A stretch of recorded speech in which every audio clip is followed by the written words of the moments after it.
Hello, and welcome to Hire We Go, where we're chatting all things talent acquisition transformation. Whether you're an HR vet or someone who's simply fascinated by how to find, attract, and engage talent, you are in the right place. I'm your host and director of solutions here at Joveo, Ashlie Collins, and joining us today is Mike Wood of HR.com. Thank you so much for joining us today, Mike. Why don't you go ahead and tell us a little bit more about yourself and HR.com?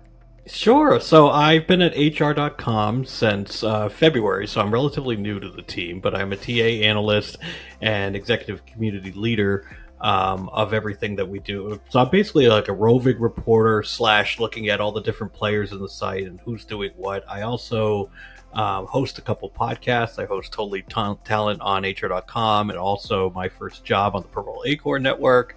I've long been a fan of Joveo and all the stuff that you do, and I write a weekly newsletter called The Wrap.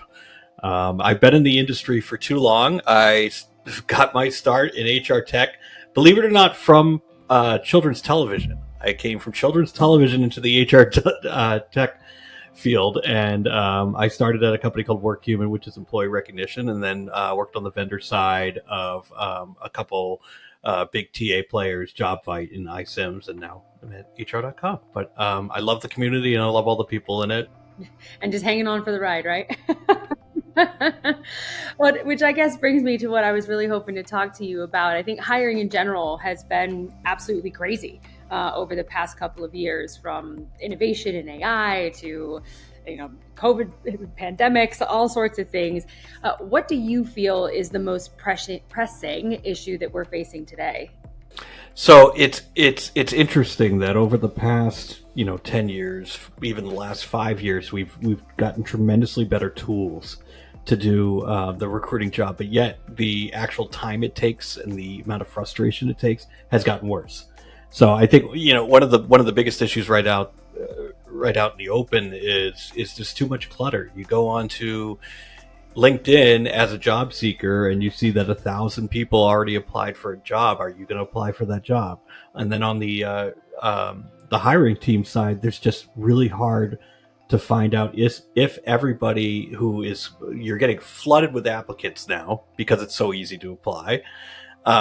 And you're trying to find out, are these the real people I need to be talking to? Do they have the right skills? Am I missing out on hidden talent? So there's just so much. It's overwhelming. So, and then, with the advances in AI, there's a lack of trust between both the parties. I think that as a candidate, when you're applying, you're wondering if the AI is going to kick you out before you even had a chance to open your mouth.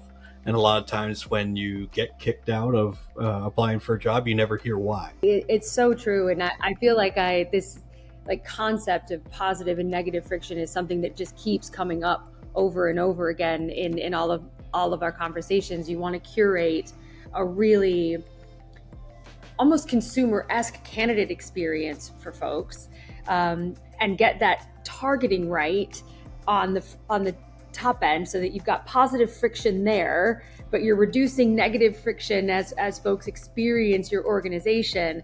And it's a bit of a minefield at the moment, knowing exactly what to do, where to introduce automation, where to extra lean in on the human touch so that you can address some of the, ensuring people actually have the skills that they said they have. So it's a new frontier, shall we say, in terms of figuring all of this out. And we spent years talking about how we need the experience applying for a job to be easier. And that's true.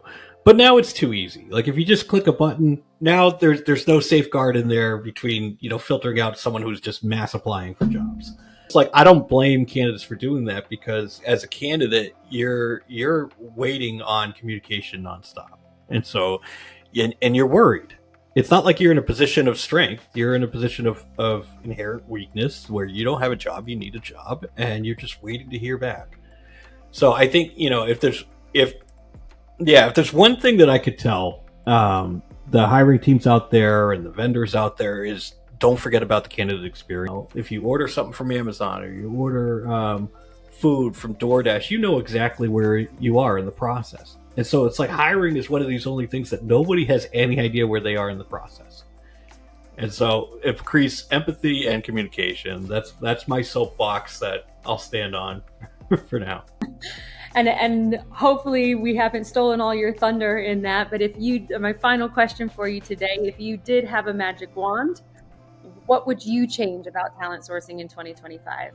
Guess what? I do have a magic wand because you guys sent me one. So I have a magic wand, and I was trying to convince my kids earlier with it that I could like actually do magic, but like I'd like hide by a light switch and I'd be like bibbidi bobbidi boo, and like turn the light switch.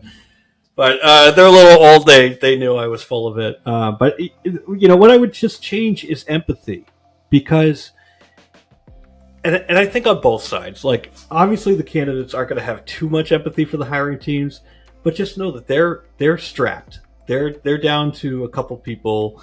They're trying to get through everything, but the candidate market right now is really tough. So just have some empathy with what people are dealing with, and it's so easy to fall into like I see these like LinkedIn influencers or whatever that are like, I had a candidate do this and oh, it's awful. Like, just give people a break. It's tough out there right now. Yeah, absolutely. So maybe we should all spend a little bit more time talking about the recruiter experience as much as we talk about the candidate experience. Yeah, well, and it's like, you know, if someone really cares about the candidate experience, it makes me think that they care about the employees that they're hiring. Yeah, absolutely.